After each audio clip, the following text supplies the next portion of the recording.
Good morning. Good morning. This is Miss Ruby. This is Mr. Ray.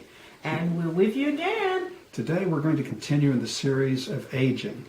And the phenomena of aging and misconceptions that we have about aging cause some difficulty in adapting and coping with the changes that we face. Number one, there really are significant changes that have reasons behind it that we can counter. Like we know that there's a physical dimension to aging, there's a psychological dimension, and then there's the society or group dimensions. And they all interact with each other.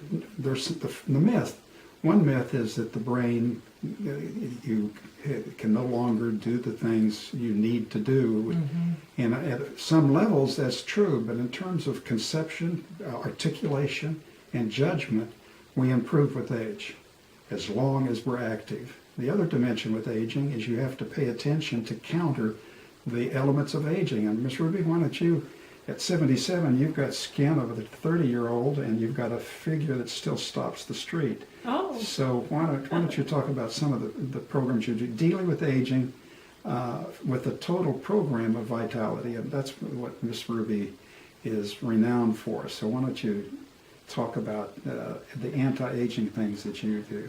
Thank you for the compliment. Boy, the skin is beautiful. I work at it.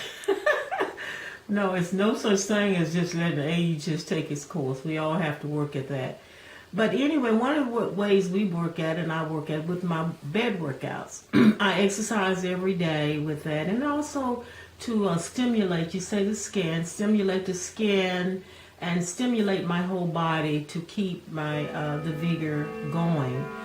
But the first thing I want to say about mental decline with aging, and I'm not an expert, but the doctors mention it too, is that the short-term memory goes away first. So we're going to talk about short-term memory a little bit further into our series. So for now, we're going to say goodbye from Miss Ruby. And goodbye from Mr. Ray.